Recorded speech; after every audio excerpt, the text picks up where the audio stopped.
Testing, testing, good. Lisa, are you up there? Good. And ladies and gentlemen, Lisa Brandenburg.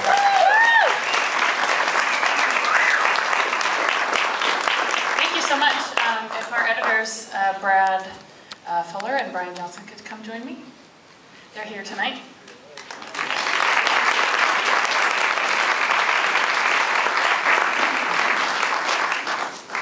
So anyway, thank you all so much for coming, and if you have any questions, basically we'll open it up to you guys. Yes, in the back. How long did it take? I'm sorry? How long did it take to make the film? The question is, how long did it take to make the film?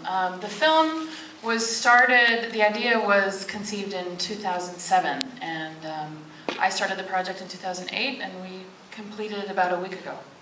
Actually, we're not quite finished yet. Yeah, any other questions? Yes. Well, you know, maybe one of the most important films I've ever seen that everyone on the planet should be forced to do, maybe in real life, like Jonathan Schell's Fate of the Earth, which I'm sure at some point. But I have a really little tiny question. As the credits roll by, I noticed in the additional photography list, Sam Fuller. Is that the Sam Fuller? Could you explain that? He's my nephew. And he recently graduated from NYU. So it's not Sam Fuller. The dead Sam Fuller, no. The old dead Sam Fuller, no. Yes. Did you actually interview some of those dignitaries, like Jimmy Carter? We did. You did. Did you ask a follow-up question that if you eliminated the nuclear weapons, would there be a conventional arms race to replace it? The question is, first, did we actually interview all these people? And yes, we did. And the follow-up question to that was, did we ask if there was an elimination of nuclear weapons, would there be a follow-up arms race? Is that what you asked? A conventional. A conventional arms race. Brad read the transcripts. Brad? I'm not sure if we did ask that. Are you worried about that? I just think it's interesting. I don't know. Yeah, we did ask that. No. We didn't ask that. Maybe part two. Yes, sir.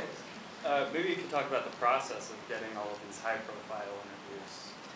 Yeah, sure. The question was the process of getting all of these high-profile interviews. Participant media and also Lawrence Bender kind of have high-profile. Participant is funded by Jeff Skoll. And Jeff Skoll is a part of an organization called the Elders. I don't know if anyone's familiar with the Elders, but Desmond Tutu, Jimmy Carter, Richard Branson are all a part of that organization. And so kind of with that access, and also people who are really committed to the issue. You know, it's Joe Cirincione and a lot of the people in the film really do believe that now is the time, that this issue is on the forefront of policymakers, of our current administration. It's a very important issue, and so it was kind of a combination of the access of the producers and the importance of the issue that people open their doors to us. Yes. If we could get to zero nuclear weapons, how long would it take to get to that point? The question is, how long would it take to get to zero nuclear weapons? Either of you want to take a stab at that? I mean, the answer is they haven't actually worked it out yet. And most of the leading experts are talking about a 20-year process. Yeah. So that's the kind of time frame that they're talking about, in terms of eliminating them. So.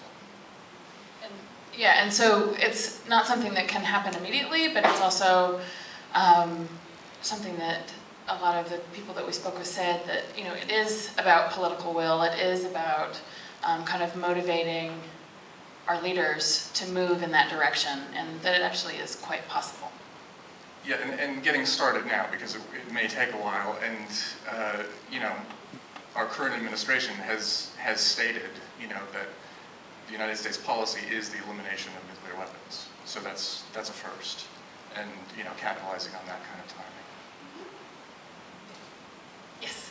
I don't recall any of the people interview saying anything about the world entering into a more dangerous situation with things like climate change and the international tensions that result from that.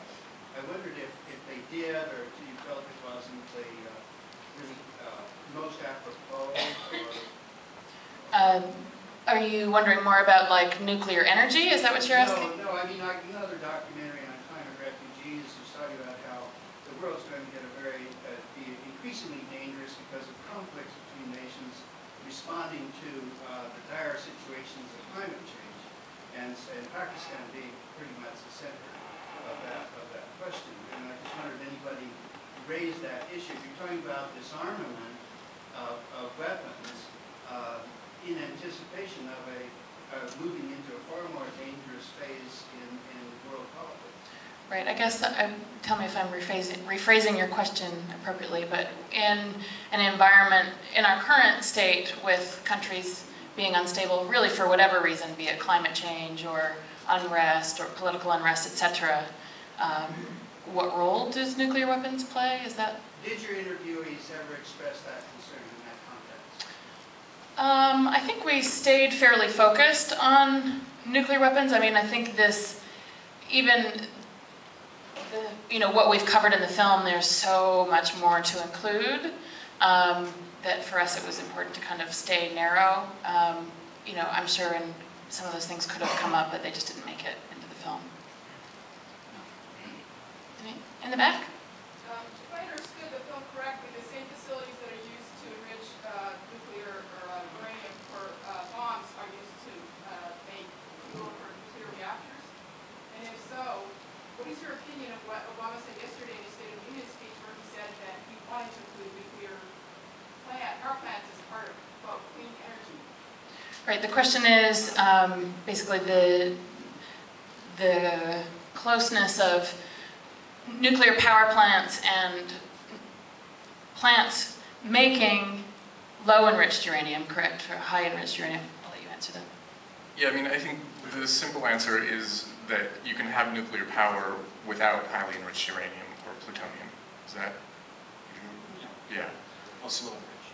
Exactly. So it's low enriched uranium, and so I think that's probably what he's referring to. And there is an issue that some plants that can be easily converted from low enriched to high enriched, and that is part of kind of the processes that need to be put in place so countries are carefully monitored, right? Yeah. And you can get rid of the highly enriched uranium that we already have by burning it in reactors. So, that's sort of where that's at. You